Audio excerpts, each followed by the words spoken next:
Man, up next, I got to tell you, after Cherokee, I was excited about Cherokee because of smallmouth, but I was really licking my chops for Lake Chickamauga and Champlain going out.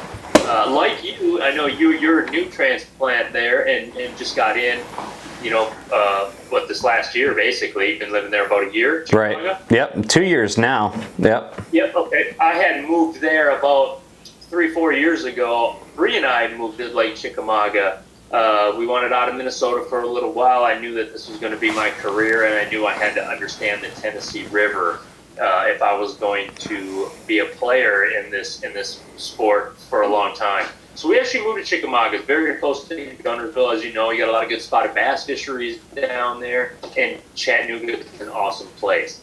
Chickamauga had great success. Like I said, I lived there before. I top 12 in a Bassmaster Open this exact same time a year or two previous. Caught some big bags, 25 pounds, stuff like that. Chickamauga is a factory.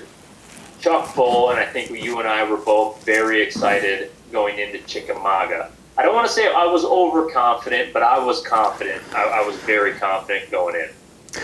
Yeah, I was actually the opposite. The TVA has always been my Achilles heel, and I've lived on Guntersville now, and I moved to Chickamauga because I had the worst Bassmaster Open event I've ever had on Chickamauga, so I was just like, I got to learn it.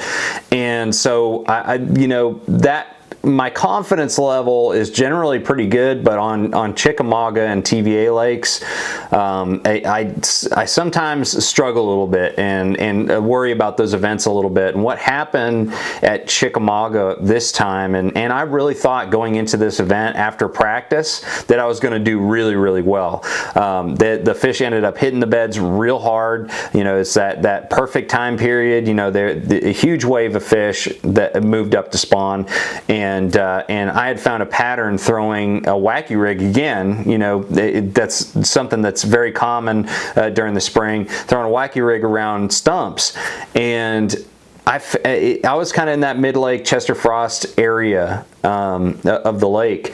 And what happened was during that off day, I ended up the final day of practice, they were up there like big fish. I was catching like 21 pounds in practice, and I was just like, I don't even need to make any more casts. It's going to be lights out. And I had experienced that pattern the year before, just fun fishing, and then so the last day of practice, I was feeling pretty good, but we had. The thing about the spring is you have one day that you take off, it can completely change that the following day. And that's exactly what happened, was that the fish were still there, but all the females had moved off the beds. They'd done their business, left the beds, and so I was only left with like 2-pounders. And all I ended up catching the first day of the tournament was 12 pounds, and so the thing about the TVA for me, it's always been a love-hate relationship. I love fishing it during just fun fishing, but during tournaments, I don't make the right decisions. The lakes just don't talk to me for some reason. I mean, it's just like you have some guys that do real well on TVA all the time. I'm just not one of those guys, and I wasn't able to pivot and kind of go to a different plan. I just couldn't figure it out, so I kept on fishing the same exact way, hoping for a big bite. I never got a 5-pound bite the entire time, and I caught like 80 or 90 fish in those 2 days of the tournament. So that was a big negative turning point for me fishing Chickamauga, because I finished in, I think, 117th at that event. By far the worst event of the season to that point, and really lost my opportunity at winning Angler of the Year at that one. Yeah, I mean, Chickamauga, well, I mean, same deal. I came into it very confident, had a lot of success before. I know the lake well. I spend a lot of time on Chickamauga when I'm in the south this time of year, when I don't want to go back to Minnesota because it's cold and freezing. I usually go set the Lance camper up with Bree over at Chester Frost or up in Dayton or something, and just hang low on Chick. It's where we like Chattanooga. So, man, I was pretty dang excited. I know the lake well. I know pre-spawn areas that those big bass that Chickamauga has, where they like to hold up. The problem was I also like to bed fish when I'm there. The main body of Chickamauga, again, like everything else, was high and a little dirty. You really couldn't do too much bed fishing in the main body of water. Now, I know John Cox and stuff could, but he's a master at it. He was up lake some and all that. But the problem I had is I knew some juicy areas. I knew pre-spawn areas.